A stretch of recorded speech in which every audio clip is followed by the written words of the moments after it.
The Dallas Cowboys have made a sneaky signing and a couple of roster moves ahead of their next matchup against the Cincinnati Bengals, and their defense is about to get a serious boost with this guy, so we'll break that down and much more on this episode of Cowboys Digest.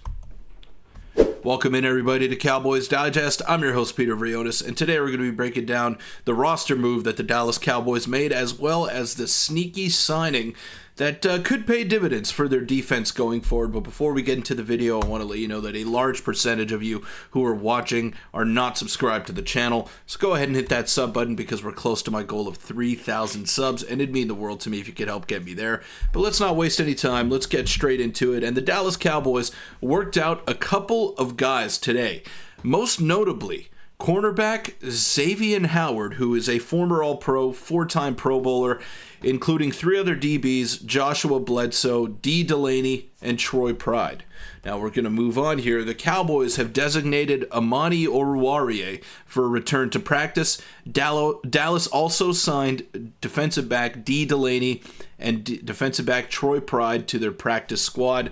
So Dee Delaney is a guy with a lot of NFL experience, or some NFL experience that is, not to the degree of Xavien Howard, but with some off-the-field stuff with Xavien Howard, and he is no longer the same player that he used to be with the Miami Dolphins. So, interesting move here by the Dallas Cowboys. After losing cornerback Josh Butler and Kalen Carson to injured reserve, the Cowboys have signed Dee Delaney and Troy Pride to their practice squad. Delaney, undrafted in 2018 out of Miami, has 3 interceptions in 52 career games and played all 17 games with Tampa Bay in 2022 and 2023. And Pride was a 4th-round pick in 2020 out of Notre Dame and has played in 15 career games. So we're going to focus more on Dee Delaney in this video, and obviously I don't have the 401 on him. We do know that he's got some athleticism. He's got a pretty decent amount of experience as well at the National Football League level with the Tampa Bay Buccaneers, having played in the playoffs just last season. So this is a guy that is proven. He has 3 career interceptions. He's someone that could help out in a pinch. Now, I don't think he's going to come in there and take the job of Trevon Diggs or DaRon Bland. If he does, then either we got a serious problem or maybe he's a lot better than we thought he was. But this is a move that the Dallas Cowboys have made just to shore up some of their depth that they have been lacking at the defensive back position. And DaRon Bland has looked great ever since coming back, showing how much the Cowboys missed that just straight up ball hawk in their lineup. Trevon Diggs set to come back on Monday against the Cincinnati Bengals, so they're going to get some reinforcements. Unsure whether or not Dee Delaney will be elevated from the practice squad. And on Xavien Howard here, Law Nation Sports had a funny tweet here. A little late to the party, lol. This is like trying to holler at her when the lights come on at the club. The Cowboys out here parking lot pimping. I like this guy, man. I like him. He's funny. And one thing that I did want to acknowledge was Xavien Howard. So maybe you're looking at this list of names here, okay? And you're wondering, why the hell are the Cowboys not signing a former All-Pro, a former 4-time Pro Bowler? Why are they not doing this? Who's just a year or so removed from a very good season? Well, this could be why. We've seen the Dallas defense really rally together lately. We've seen them play really well under Mike Zimmer in recent games. So maybe they don't want to shift up that culture. Maybe they don't want to bring in a guy who was charged with domestic battery, albeit it was 4 years ago and people change. I get that, but Cameron Wolfe with this article on December 30th, 2019, just documenting what went down with Xavien Howard. And I don't know if the Cowboys want to take a chance on a guy like that. The talent is there. He is 31 years old. He is someone that is definitely proven. There's no doubt about that.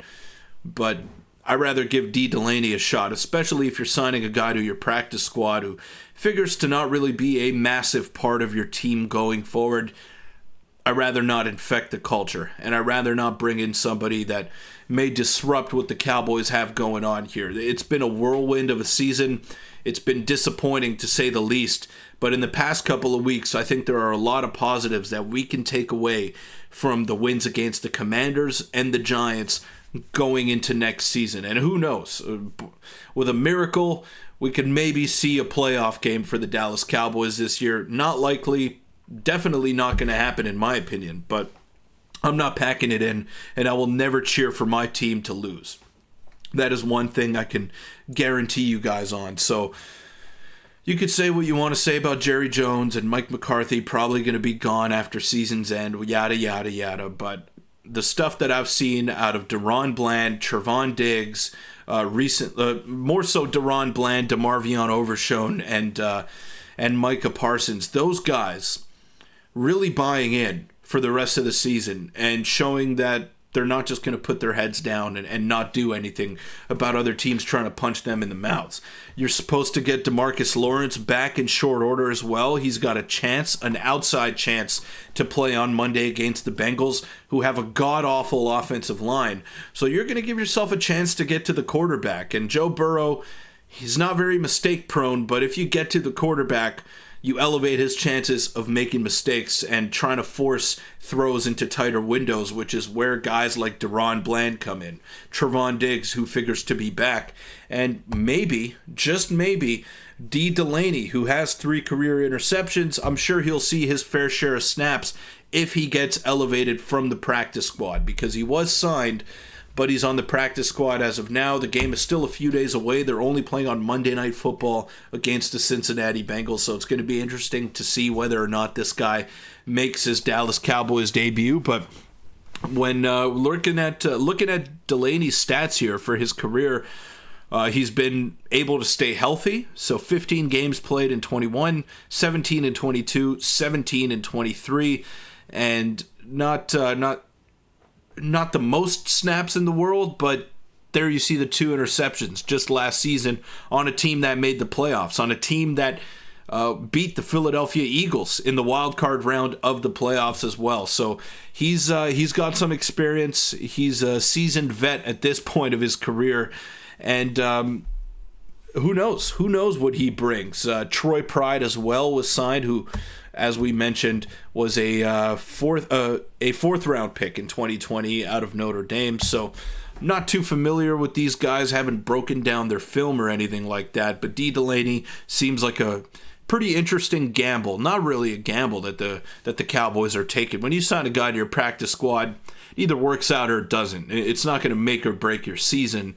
But he could come in and help, especially if the Cowboys were to sustain any more injuries from now until the end of the season. But let me know in the comments down below, what do you think of the signing of Dee Delaney and Troy Pride? And do you think these guys are going to feature in any of the upcoming games from now until the rest of the season? Let me know in the comments down below. And I will see you all tomorrow. Go Boys.